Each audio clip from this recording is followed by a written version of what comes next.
Have you ever wondered, what does it mean to truly submit? Today, we delve into the book of Jeremiah, chapter 27, to find an answer. In the late year of 595 BC, according to historical records, an illegal coup erupted within the Babylonian kingdom. At this time, ambassadors from various nations gathered in Jerusalem, conspiring with Judah to form an alliance against Babylon. However, the revolt against Nebuchadnezzar quickly failed. In this political backdrop, the prophet Jeremiah warned them that this conspiracy would lead to enslavement, symbolized by ropes and yokes. The only hope for survival, he cautioned, was temporary obedience to Nebuchadnezzar's rule. The scripture records that God instructed Jeremiah to deliver ropes and yokes to the kings of Edom, Moab, Ammon, Tyre, and Sidon via the ambassadors who had come to see King Zedekiah of Judah. The prophet relayed this message to King Zedekiah, advising, "Place your necks under the yoke of the king of Babylon, serve him and his people, and you will live." Although the nations seemed to be under Babylon's rule, it was God who was in control. The scripture has shown us various methods God instructed prophets to use for demonstration. From the rotting linen belt as a warning, the potter's vessels as a metaphor, to this proclamation which resembled performance art, using ropes and yokes to signify impending captivity and the need to survive under the yoke. The ropes and yokes represent a symbol of submission to authority. The yoke, a wooden device used in ancient times to control oxen for plowing or driving, when placed around the neck of an animal with ropes at both ends, signifies the acceptance of binding and control.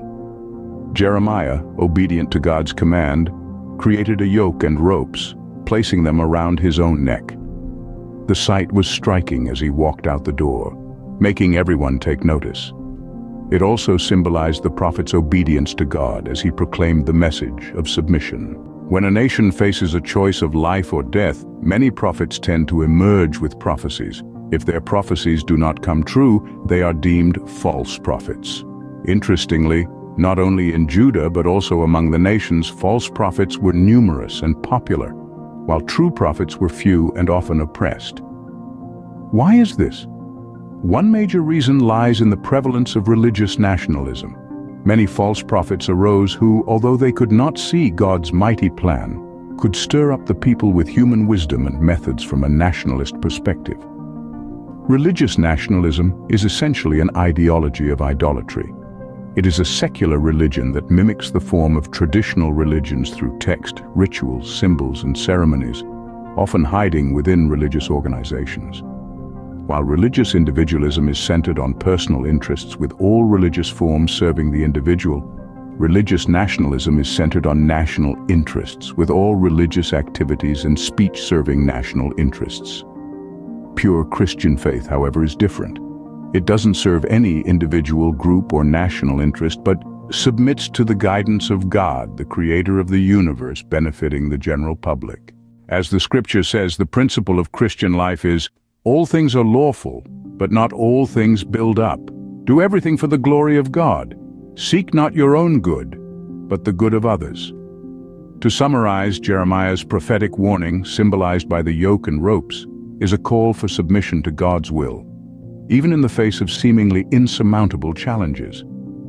The rise of false prophets amidst a crisis highlights the danger of religious nationalism and the importance of discerning the truth. To be a follower of Christ is to seek not our own good, but the good of others for the glory of God.